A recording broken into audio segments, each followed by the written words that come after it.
And so I'd like to take a look just at the first couple sentences in the Catechism, because I think the first couple sentences in the Catechism lead us into the heart of the gospel. This is the purpose of the Catechism, is to teach us what the faith is. And what I took speech communication courses in college, and one of the things that I was taught was that when you want to give a speech or when you're going to write something, you know what's important by how you begin or how you end or what you repeat. And so I think the beginning of the Catechism is very, very important. And the Catechism begins with a beautiful, beautiful statement. It says, God, infinitely perfect and blessed in himself, in a plan of sheer goodness, freely created man to make him share in his own blessed life. That is such good news. And I want to spend just a moment here with you to talk about that good news.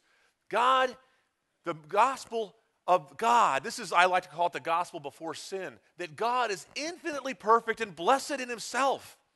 We live in a world that does not believe this about God. They are afraid of him. They don't like him. They think he's mean or that he's judgmental. It's not that they don't believe he exists. They do believe he exists. They don't like him. If you don't believe me, go talk to him. I love going to schools because I like going during the different fall seasons when there's outreach. You know my favorite group to go talk in the fall outreach? I love the atheist groups. I love to go talk to them. They're my favorite because they're just very fun because, you got to work hard to be an atheist. You actually have to have a club. And I always like to point out to them, there is no I don't believe in unicorn club. Why? Because there's no such thing as unicorns. So you don't need to have a club. But you actually have to think about it and plan and organize to pretend you don't believe in God. And if you talk to them a little bit about being an atheist, you know what will happen? If you talk to them, why do you believe that? They start to get angry. You can't get angry with God if he doesn't exist.